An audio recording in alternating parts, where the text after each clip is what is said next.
In a world where it seems totally normal to listen to a podcast about the Toronto Argonauts, it's the X's and Argos podcast.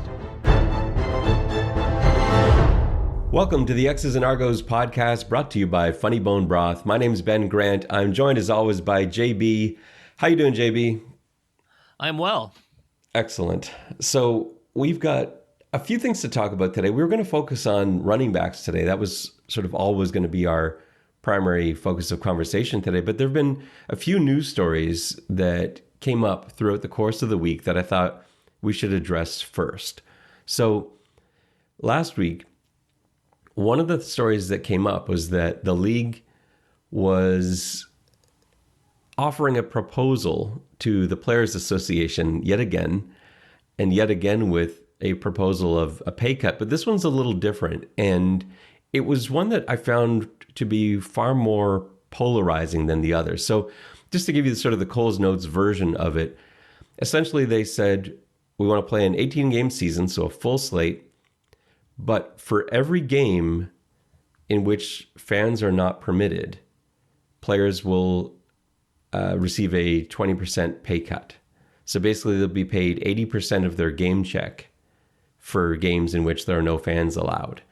And I believe allowed is the language that we're using. So, for example, if full attendance is allowed, then they would be paid their full game check. That doesn't mean you have to fill the stadium. It just means that full attendance is permitted by the province or country. And when I heard this, when this first broke, my initial instinct was negative. I hated this. The players have already taken a pay cut. And to me, there's no reduction in risk that the players are taking, health and safety.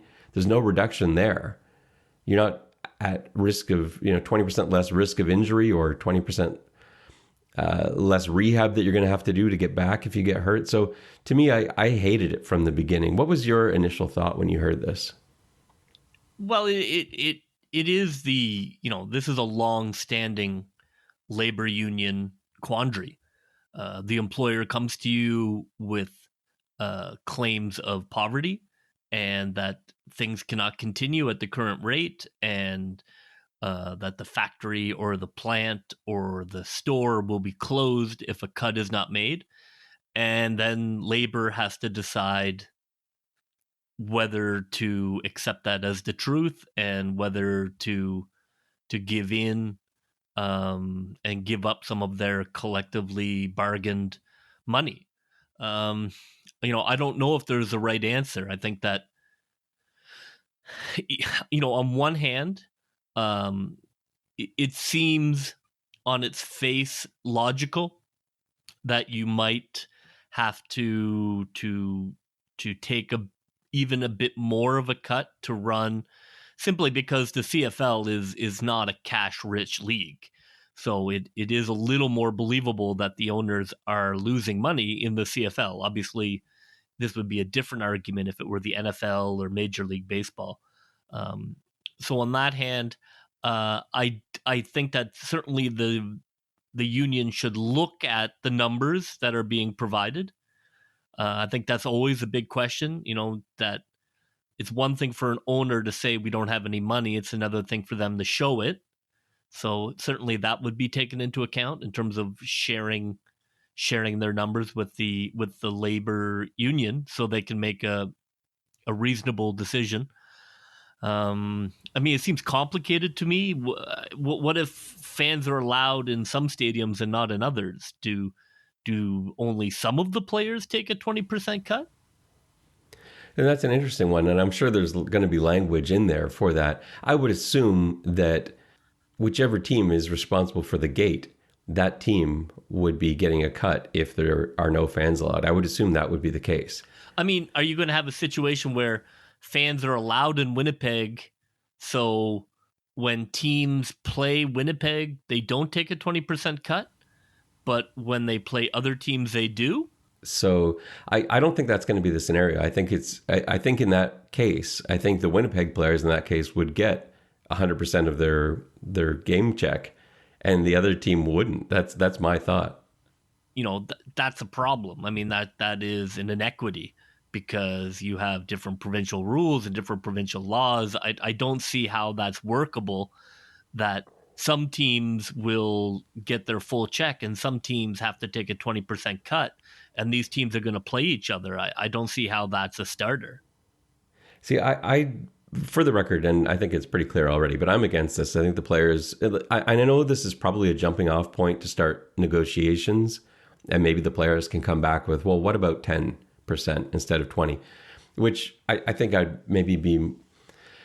think I would listen at that point. I don't think I would even listen at the 20% number. I think that's just too high because there's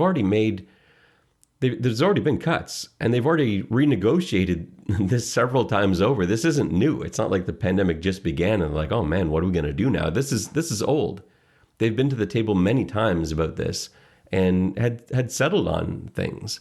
And I gather that the vaccine isn't going as quickly as the owners had hoped, but 20% is a massive number. But just for the sake of argument, so just to play devil's advocate here, the argument isn't 80% of a full schedule better than being paid at 100% of a 10-game schedule? I'm not so worried about the length of schedule. I think that's a red herring. They're not going to play 18 games. I don't care what the owners are saying. That's nonsense. I guess if I were sort of in the union seat, one of the reasons I might take the 20 is to take away that as a hammer for them shutting the whole season down. And say, well, no one would agree to a 20%, and now we're going to close, and it's the players' fault, and we did what we could, but we were held up by union. That conversation. I think that if you take the 20% and kind of hold your nose, it takes away that talking point and puts the onus back onto management to pull off the season. And strategically, I think that's where I would come down. I would come down to pushing the ball back into their court and say, okay, we'll take 20%. You're now going to have to run a season, as opposed to the owners using this as a reason or a rationale for why they had to cancel the season. I guess so, but there's always something else. So let's say they agree, okay, we'll do 20%. Let's have a full season. The owners say, great, awesome, let's go ahead. And then as we get closer, like, we need like 5% more to make this work. It's just not going to work. I don't think they would come back with that. I mean, they might come with something different.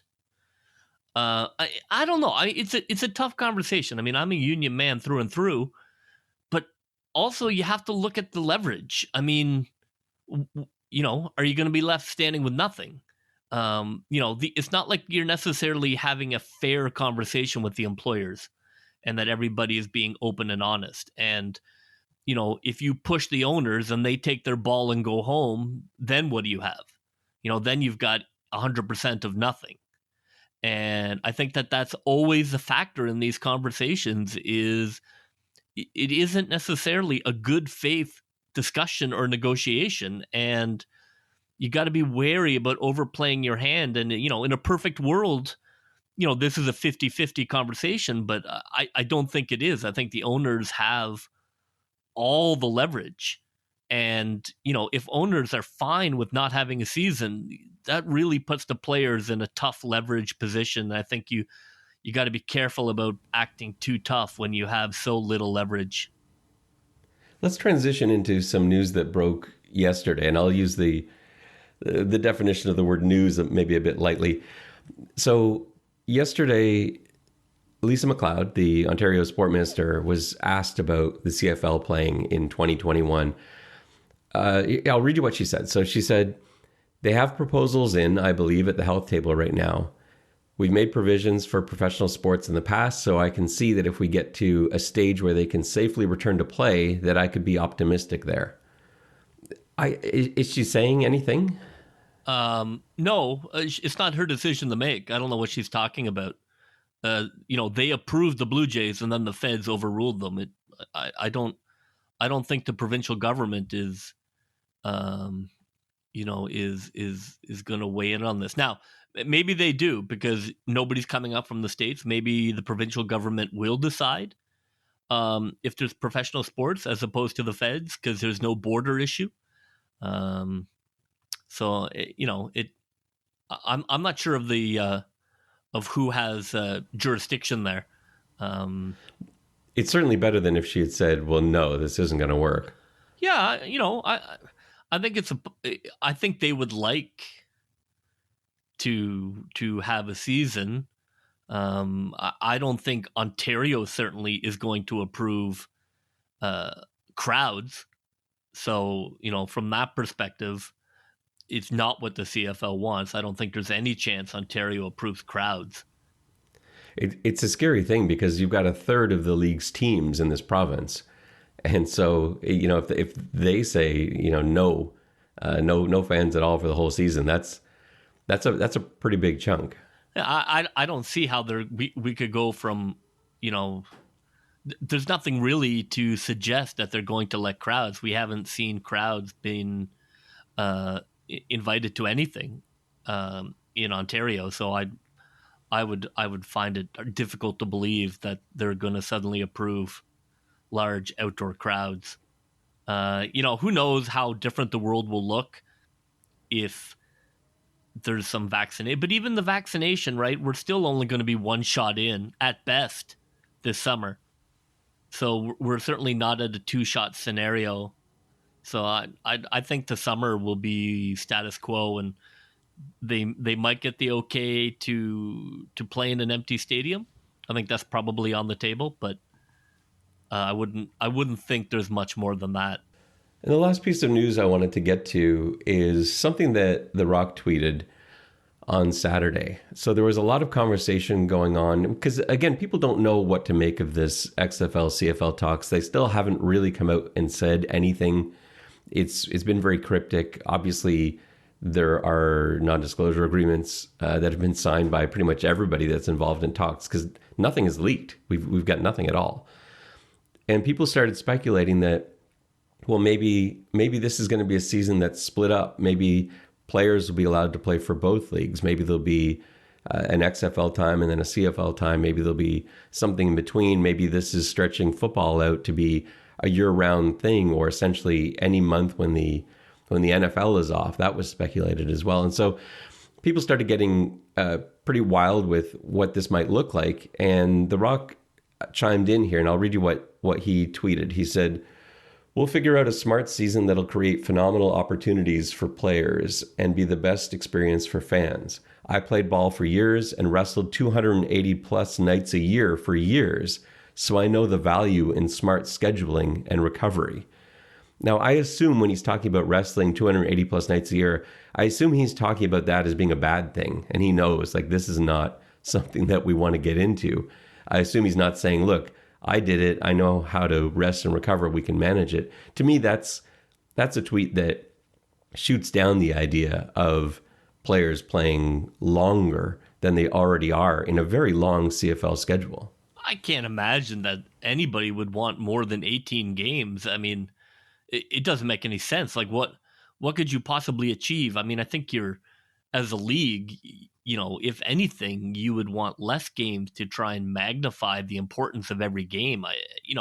The NFL wants more games because each game is a cash cow.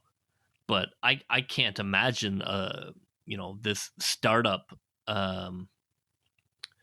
amalgamation is looking to play 20, 25, 30 games. I mean, that seems like madness. I would think you would go the opposite direction. I think it's more in combination. So the idea that you could play a CFL season and then continue on to play an XFL season. I think that's what some people were wondering about, that players could be shared between leagues. Yeah, I don't see that. I think, I don't know. I think they're talking about amalgamating these leagues into one, not having players play two different seasons. That doesn't make any sense at all. I think, they already were largely not competing with each other in terms of their season. I mean, I guess that makes some sense in that they're looking not to compete with each other for players, but I didn't take that. But who knows? I think it's a dangerous suggestion. Not what The Rock is suggesting. I think The Rock is actually shooting this down. But I think the idea of being able to play for two different leagues over the course of the year is highly unsafe.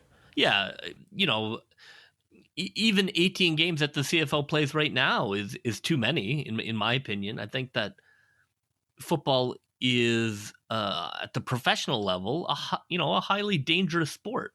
The Canadian game is on a bigger field, so you have slightly less collision factor, but I think 18 is too much. I think that the leagues need to come to terms with the personal safety of their players and look at dialing back the number of games, because ideally personal player safety would be paramount, but I think we both know that is not the case.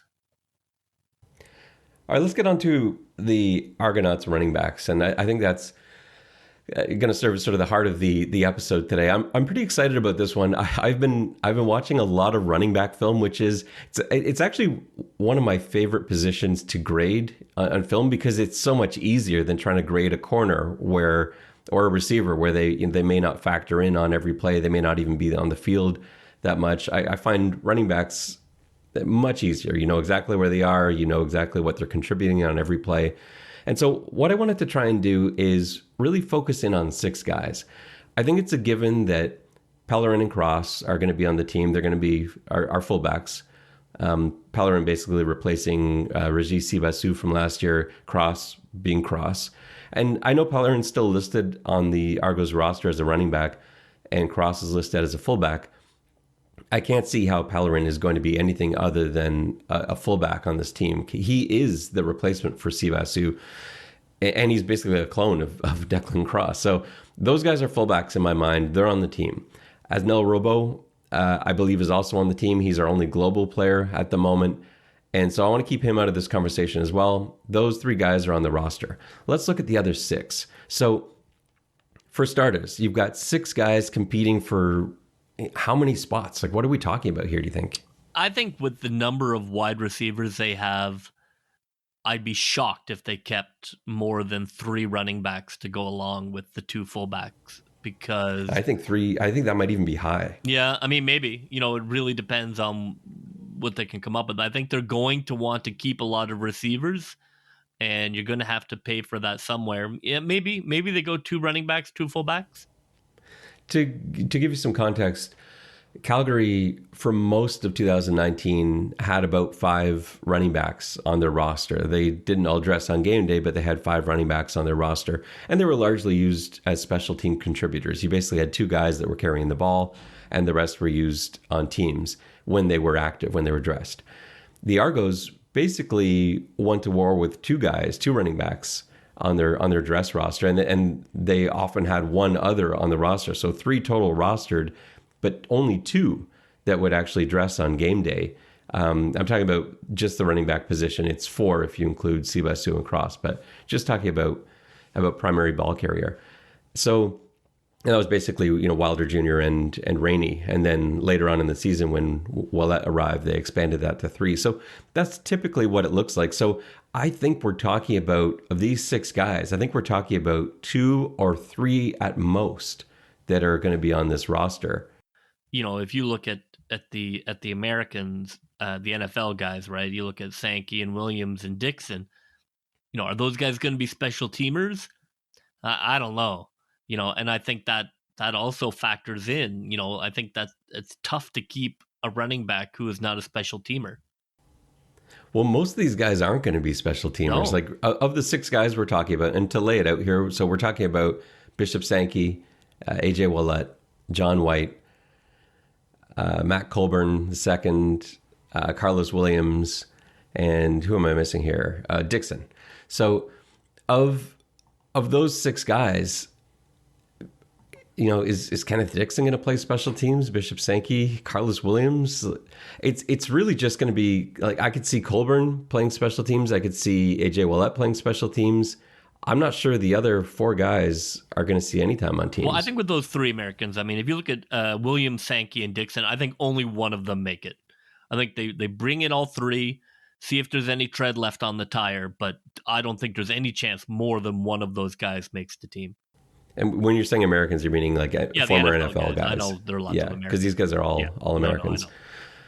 So I decided to try and come up with, because we've got PFF grades on all these guys except for White, and you can look at it that way, but I don't know if that applies the same way. I'm not a huge fan of PFF grades as they translate to the CFL game. So I kind of did my own thing with it. I took the 7 things that I believe are most important for a running back, a CFL running back. And so I categorized them and basically ranked all 6 guys within each of these categories just to see if I could take my own sort of personal bias out of this. And it was interesting to see what I came up with. So here are the 7 categories: speed, agility, receiving, which is sort of a combination of route running and hands, pass protection, vision, running after contact, and running in the open field. So those are my 7 categories. What would you say of those categories, which are the most important to you for a CFL running back? If I had to choose my 3, I would probably go speed, pass pro, and running after contact. That's interesting. See, I don't hold the running after contact category nearly as highly as that. I have pass protection as my number 1. Yeah. To me, that is the most important thing, because I think that it's just like pass protection and receiving, I think are highly important. Now, speed is important, but you know what? These guys, it's not like one of these guys is me. These guys can all run. They basically all share. Even putting Asnel Robo into the group, like these guys are all basically between 5'8" and 5'10". They're all fast. These guys all ran a 4.4 or 4.5, with the exception of John White, who's a little slower. I think he ran a 4.7. But the rest of them are all these are fast running backs. They're all shorter, fast running backs. So they've all sort of got this same mold. But they do differ quite a bit in terms of who can pass protect, who can catch, who can run nice routes. But the speed is pretty interchangeable here. So to me, that's not a category I really focused on. Yeah, I've always, I see different things from different teams. I just prefer, I want to, like, for me, when I look at a running back, I want that twitchy. I want that running back to pop when I see it. I want the running back to have a gear that other players don't have. I know you have different running backs for different purposes, but that's what I'm looking for. I want a guy who's gonna is gonna turn a 2-yard play into an 80-yard touchdown, and that's speed. So if that's the guy you're talking about Matt Colburn. He's the fastest straight line, and he's got the most explosion, the best burst of all those guys. And I actually quite like Colburn. I enjoyed watching his film. It's tough to grade. His stuff watching his stuff from Wake Forest, for example, it was fine. I can quantify that. I know what that is. Seeing some of his spring league stuff, I didn't really know what to do with as much. One thing that struck me with Colburn, and it turned me off a little bit, was that he always looked to bounce outside, even when it wasn't there. He wanted to get outside. And I think that speaks to his vision, where sometimes there was room inside, sometimes the best play was a cutback, and he would always bounce it. And he always looked to just because he's got that speed, he would look to use it, because I think at most levels he's played at, that worked. It worked for him even at Wake Forest most of the time, depending on who they're playing. And in spring league as well, he could use that speed to get to the outside. That's not going to work in the CFL. He's not going to be able to bounce outside every time. He's just going to end up frustrating the coaches and sitting. So to me, he's got what you're talking about, but I think his reluctance to run the middle and to take on contact, I think is going to cost him. And I just don't see him, even though he's got that explosion, I don't see him be on this roster come the start of the season.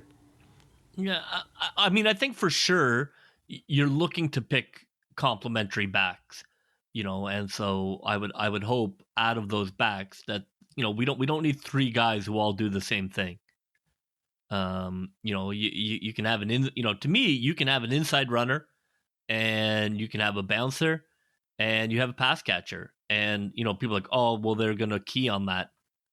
I mean, don't worry about keying on that. I mean, I think that at the end of the day, it's not unusual for running plays to be, there are running downs, there are passing downs. It's not like it's a complete mystery, in terms of what you're trying to do. And in the end, execution is what is going to lead to success, as opposed to the other team being shocked that you ran the ball.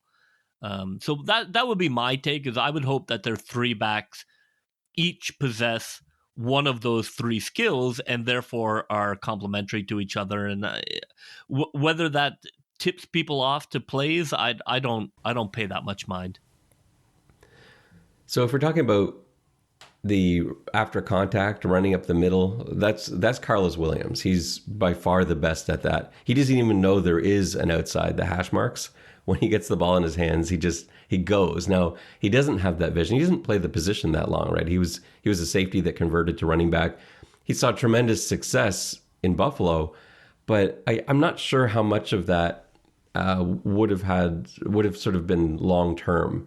I'm not sure that those were all games and plays that he would be able to duplicate season after season, and we never really got a chance to see that. But straight ahead running, breaking tackles, taking on contact, that's Carlos Williams. But in terms of the other categories, he just falls short in too many of them, pass protection being one of them. And because pass protection is the most important to me, I'm kind of looking at those top three guys, I think, which is John White, who I think is the best at it. He's not perfect. He still will body check from time to time. But I never, looking back through 2019, I don't think I found a single play of his with the Lions where he didn't take on the right guy, where he didn't take on the right defender. And there were times, sometimes he was overwhelmed, sometimes he leaned his shoulder into him, but he was on the right guy.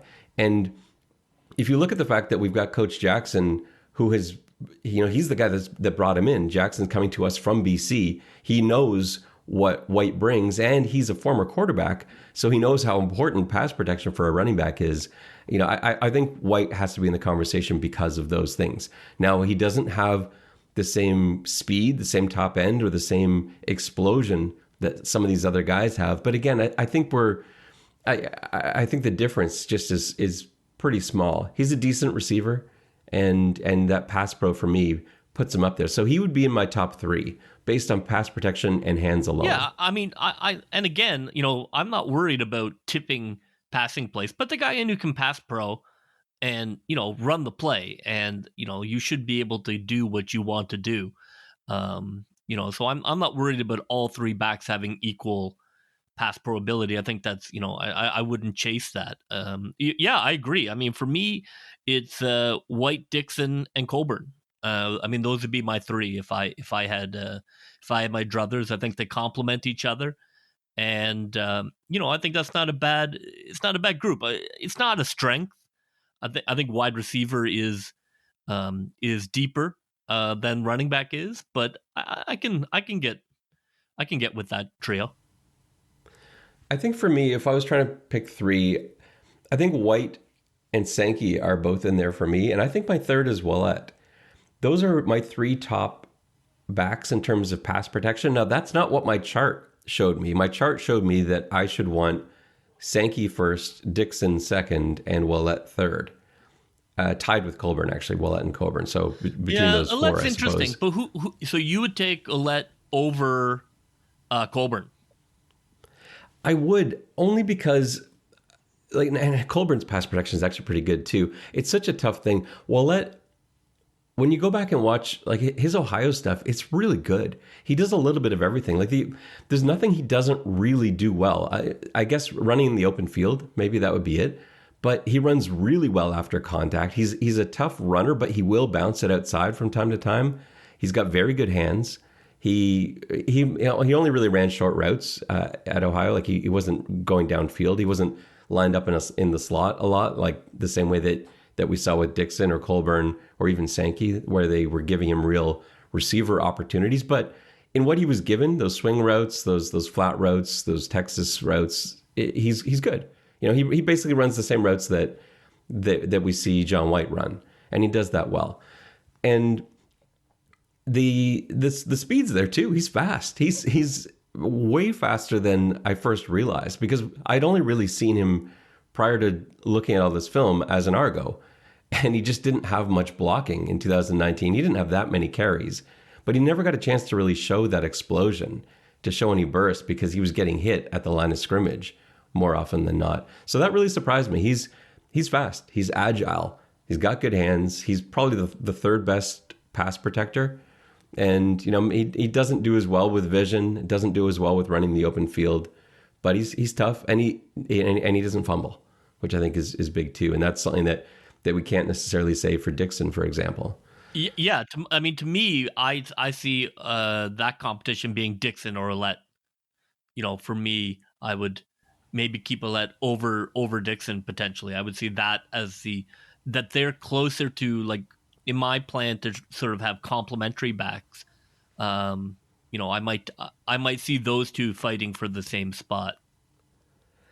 The only thing that makes me nervous about Sankey, who I've got as my top of those three that we're talking about, is that when I look at his most recent film, his XFL film, there are a few red flags that I see.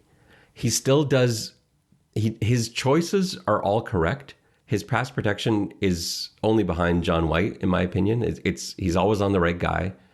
His vision, I think, is the best of everybody's. He always goes exactly where he should go. He's got wonderful instincts for that. But when you watch him play in the XFL, I didn't see the same burst that I remember him having at Washington, and then when he got into the NFL with Tennessee in those first couple of years, where he had that remarkable explosion. Remember, I think he was the first running back taken in his draft class. He had an outstanding burst. And I don't know what his numbers are now. I'd be interested to see, because going back, his numbers were pretty undeniable. He ran a 4.4. His three cone was 6.75, I think, which is outstanding for a running back that weighs like 215. But I don't know. He's not running that anymore. He doesn't have that 40 time anymore. He doesn't have that three cone anymore. I don't know what those numbers are. And so that did concern me a little bit watching his film. It just didn't look like the same Bishop Sankey. And yet the things that matter to me most, vision, pass protection, like those things were there, receiving. I don't know where he fits in, like, is he a goal line back? Is he, I just don't know. I feel like in terms of, I'm down on him. I just don't see what, he's not a speedster. He's not a water bug. He's not an inside guy. He's not a goal line guy. I don't know what he brings other than he's fine, but I don't know. Like, I would like a back to have one outstanding quality. I think, to me, that complementary idea, they should have one outstanding quality that they're bringing. I don't see what he has that makes him a valuable part of the group. Who's the one back that is definitely on the roster when the season starts of these six guys? I think Juan Blanco. Yeah, I agree. I don't think there's any question about that. And I'm not sure. I don't think he's the best option, but I think he's 100% going to be on the team. Yeah, he's got CFL experience. If he's healthy, I think he is a solid member of a running back by. I think you're definitely looking at running back by committee. When you look at this group, I think there's the potential for a decent committee. But there's to me, there's no bell cow here. So I think he is perfectly fit for a running back group, because he's a veteran. He knows what he's doing. He knows the league, and still has some tread on the tire. I think he's a lock. And when you add in his pass protection, and knowing that we've got a pretty inexperienced quarterback that's going to be out there, who's going to need maybe that little bit of extra time or a little bit of confidence, knowing that he better not. Knowing that my running back's picking up that blitz. He better not. We will talk about that, but I think that the learning curve is going to be steep, because this is not a team built to have a quarterback figuring out the league for 9 games. Now, this is maybe a tougher one. Is there one guy you think will not be on the roster? If you had to say of these 6 guys, which guy has the longest odds of making it to opening day? I think Bishop Sankey. I don't want to keep dunking on him. I'm sure he's a great guy. But if I'm looking at this just from a sort of detached talent point of view, I think I think that Sankey, as you mentioned, like the explosion. So I'm not sure what he brings to the room that Dixon doesn't. Well, pass protection. He's much better at that. Yeah, but I mean, I think if I don't think you need 3 backs that are good at pass pro. I think you need 1 back who's good at pass pro.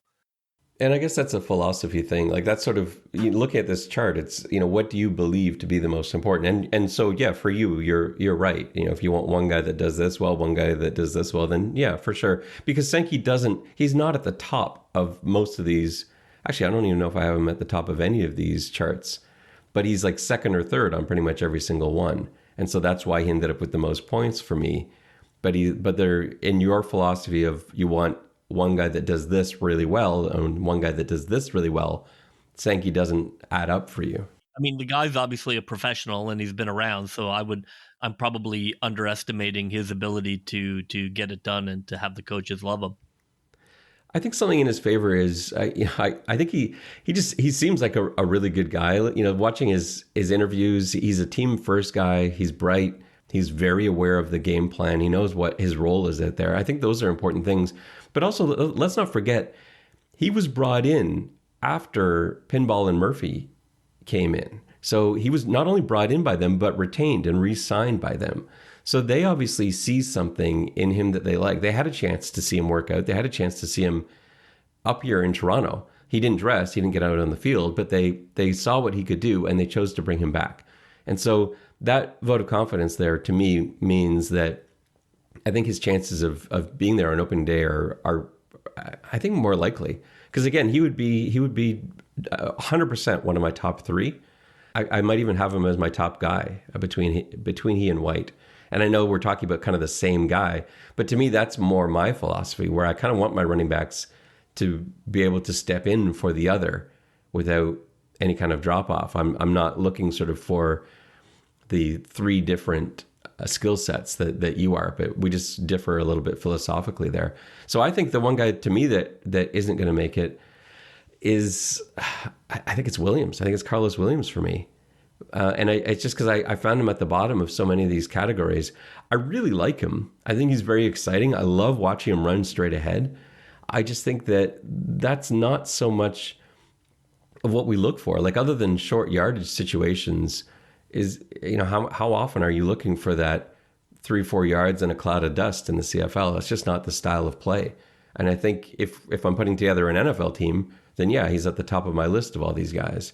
But for CFL, I'm just not sure that these really suit his skill sets. The receiving's not there, the pass protection's not there, the vision, the open field running, like these just aren't there. His speed is great, and his aggression and yards after contact, awesome.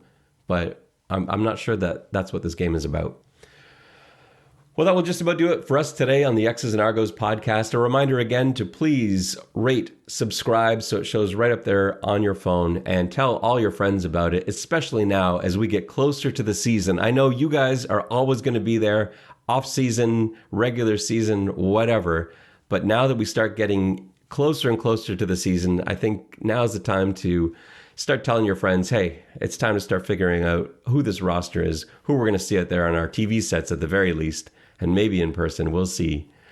For JB, my name's Ben Grant, saying so long, and may all your pre-snap reads be good ones. I'll see you.